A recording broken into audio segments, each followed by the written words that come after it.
آپ ان کو hand over نہیں کر سکتے؟ میں نے کہا کیوں؟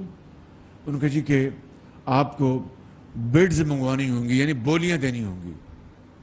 سچی بات ہے، میرا اس وقت پارا چڑھ گیا۔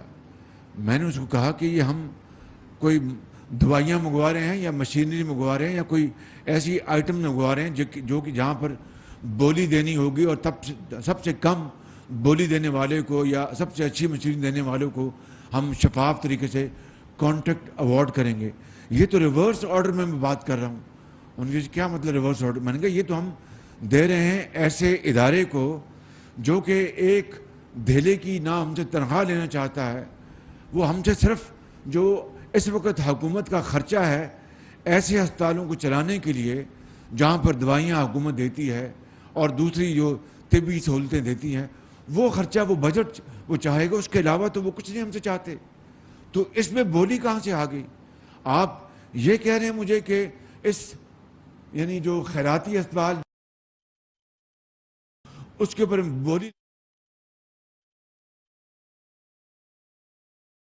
بولی والا اس کو دیں؟ میں نے کہا یہ مطلب آپ کا؟ وہ پھر چپ ہو گئے۔ میں نے کہا یہ بات خدا کا نام مانے کہ آج ہم نے ایک بسم اللہ کی ہے کہ ایسے ہسپتالوں کو ہم ایسے اداروں کے حوالے کر دیں جن کا پورے پاکستان میں نہیں دنیا میں جن کا نام ہے اور کوئی انگلی ان کے اوپر نہیں اٹھا سکتا۔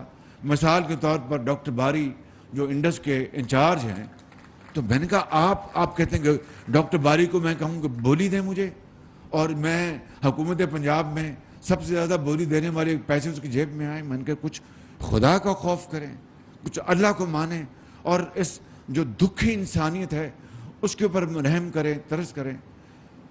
وہ آدمی بہرحال خاموش ہو گئے۔ میں نے پھر اپنا جو میری عادت ہے، میں نے اپنا ڈنڈا چلایا اور میں نے ہسپتال ان کے حوالے کر دیا۔ میں نے اس کے بعد وہ ہسپتال ہم نے 120 بیڈ کا ہم نے اس میں توسیع کی۔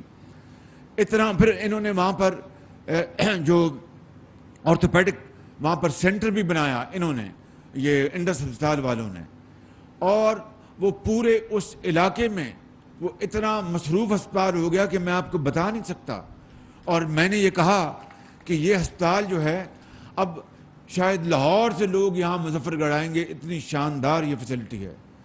پھر میں نے وہاں پر ہم نے 250 بیڈ کا ایک نیا ہسپتال اس کی توسیع کی، حکومت پنجاب نے اپنے وسائل سے، اور اس میں اربوں روپے اس میں خرچ ہوئے۔ نام جو ہے اس کا پھر بھی ہم نے اس کا طیب اردوان ہسپتال رکھا کہ اللہ تعالیٰ کا بھی حکم ہے کہ اگر تم کسی انسان کے تم احسان مند نہیں ہو تو میرے احسان مند تم کس طرح ہوگے؟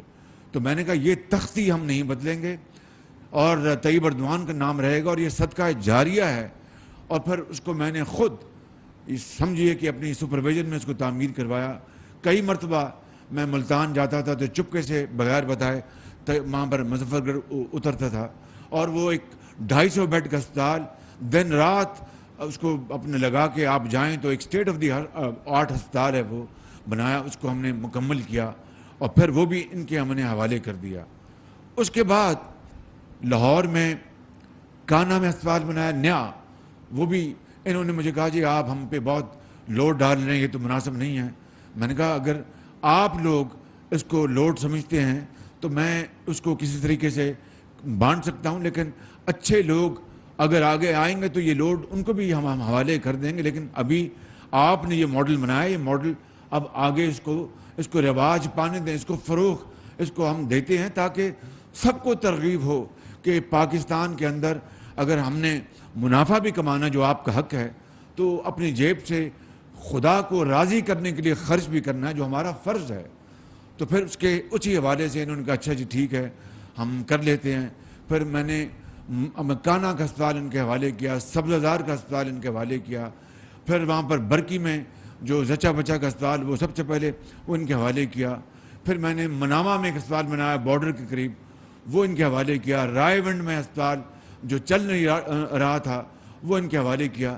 تو میرے بزرگوں، بھائی اور بہنوں، یہ ہے وہ رشتہ، یہ ہے وہ رشتہ اخلاص کا اور عوام کی ترقی اور ان کی بہبودی کا، ان کے علاج معالجے کا، جس نے ہمیں بہت وہ قریب لے آئے ہمیں، اور میں سمجھتا ہوں کہ یقین کر لیں کہ آج یہ ہسپتال جو انہوں نے بنایا، میں نے جو مظفر گڑھ میں 250 بیڈ کا ہسپتال بنایا تھا، میں نے جو کانٹریکٹر تھا، ڈیزائن تھا، میں نے شرط رکھی تھی کہ باہر لال اینٹ ہوگی، کوئی پتھر نہیں ہوگا، کہ پتھروں سے اپنے قومیں نہیں بنتی، ماربل سے قومیں ترقی نہیں کرتی، وہ کرتی ہیں محنت، دیانت اور امانت اور ماڈرن نالج اور ٹیکنالوجی سے۔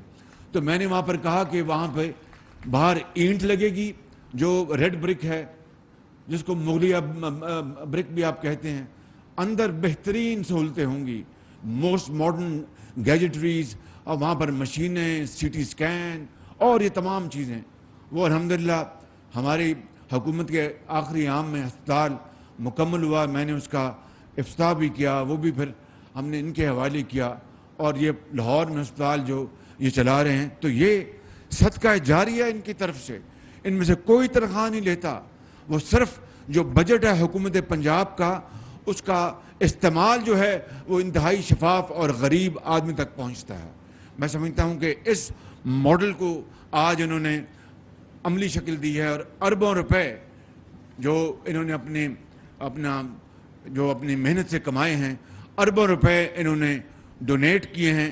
تو میں سمجھتا ہوں کہ یہ پاکستان کی، یقین کر لیں، جس طرح کراچی میں، کوئٹہ میں، پشاور میں جو لوگ عظیم ہستیاں ہیں جو اپنے رزق حلال سے اللہ تعالیٰ کی راہ میں، تعلیم کے میدان میں، علاج کے میدان میں کروڑوں اربوں روپے خرچ کرتے ہیں، آج میں سمجھتا ہوں کہ یہاں پر ان دوستوں بھائیوں نے بنیاد ڈالی ہے، اور انہوں نے جو رقوم جو کنٹریبیوٹ کی ہیں، میں ان کو آپ کو پڑھ کے سنا دیتا ہوں تاکہ پھر آپ کو اس کا علم بھی ہو، اور ساتھ ساتھ اس کے ساتھ ساتھ اس کی پھر ترغیب ملے۔ یہی اللہ کا حکم ہے کہ آپ اپنی نمائش نہ کریں، لیکن بعض اوقات آپ کو یہ بتانا پڑتا ہے کہ دوسروں کو ترغیب ملے، وہ انسپائر ہوں، ان کو یہ اپنا حوصلہ ملے کہ بھئی ہم بھی اس نئے کام میں آگے بڑھیں گے۔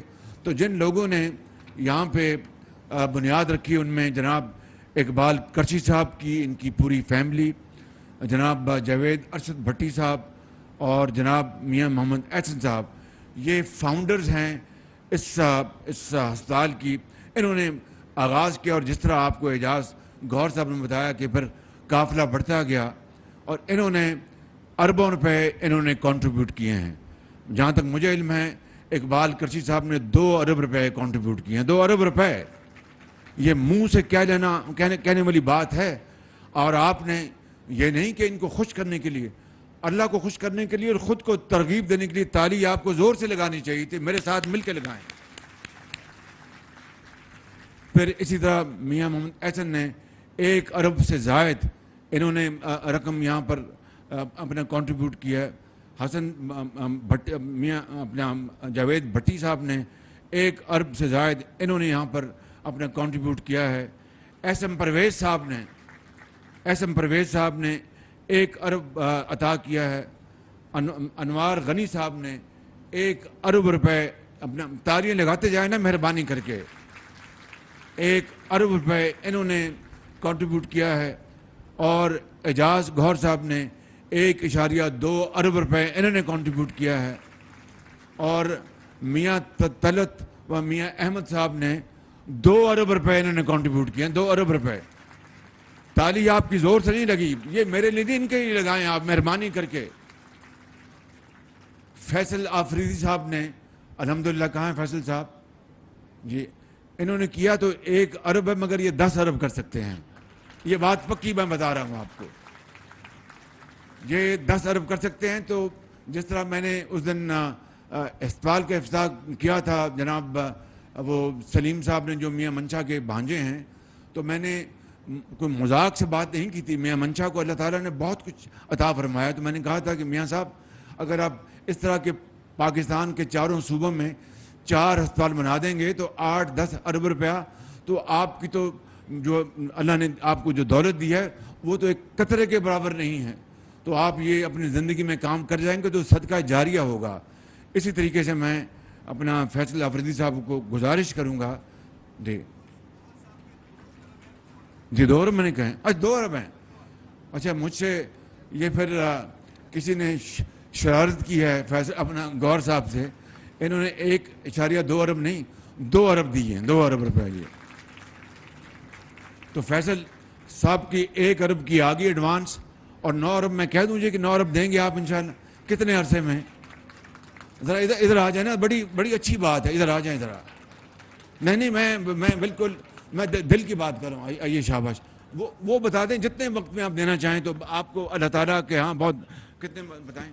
5 سال میں انشاءاللہ 5 سال. 5 سال میں یعنی سالانہ 2 ارب روپے. گور صاحب کو میں علیحدہ بلاؤں گا تاکہ وہ علیحدگی میں بات کریں. میں ان سے گور صاحب ابھی اگر آپ اعلان کرنا چاہتے تو کر دیں جی.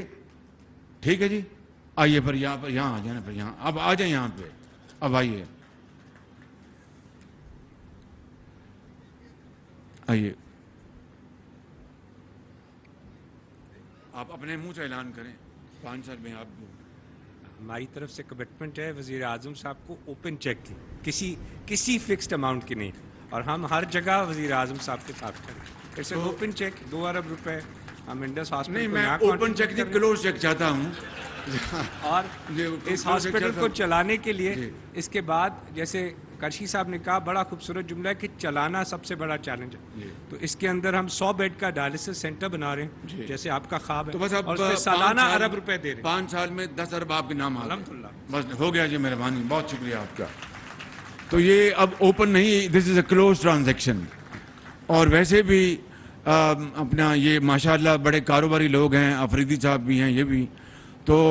اور جائز کام ان کے حکومت سے پڑھتے ہیں. جائز کام، میں ناجائز کام کی بات بالکل نہیں کر رہا. جائز کام میں پڑھتے ہیں تو حکومتیں جو ہیں وہ جو بعض کو افسر شاہی اس میں مداخلت کرتی ہے اور روکتی ہے اس کو.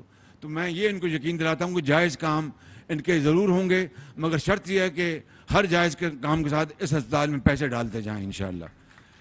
یہ بہت بڑی ان کی قربانی ہے. اللہ تعالیٰ آپ کو اس کا صلہ عطا فرمائے گا، اور اس جہاں میں بھی اور اگلے جہاں میں بھی اللہ تعالیٰ آپ کو بہت نعمتوں سے نوازے گا. جو قرآن کریم میں اللہ تعالیٰ نے اپنا فرمایا اور وعدہ فرماتا ہے. یہ میرا وعدہ ہے. یہاں پر جید علماء کرام بیٹھے ہیں میرے سامنے. اللہ تعالیٰ ان کو زندگی دے، صحت دے. یہ بڑے قابل اور نیک علماء کرام ہیں، اور ان کی اسلام کی ترغیب کے لیے، ترویج کے لیے بے پناہ ان کے اور ان کے بھائیوں کی، ان کے خاندان کی بڑی ان کی کاوشیں ہیں اور قربانیاں ہیں. میں آخر میں 2-3 باتیں عرض کرنا چاہتا ہوں. ایک یہ کہ چونکہ یہاں پر زیادہ کاروباری دوست جہاں بیٹھے ہیں، آج مجھے اپنا 5 سال بعد ڈاکٹر صاحب بھی ان کی مجھے ملنے کا مجھے موقع ملا ہے. ڈاکٹر صاحب بیٹھے ہیں. یہ میں ان کو ہمیشہ کہتا ہوں کہ ایک فرشتہ صفت انسان ہے. آئیے ڈاکٹر صاحب ذرا ادھر آ جائیں.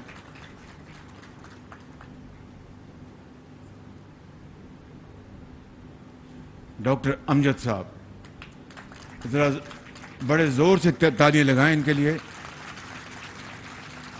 اور باخدا انہوں نے پنجاب ایجوکیشن انڈاؤمنٹ فنڈ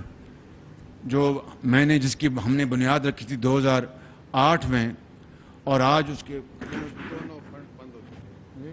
جو آپ کا chief minister self employment scheme تھا وہ بند کر دیا.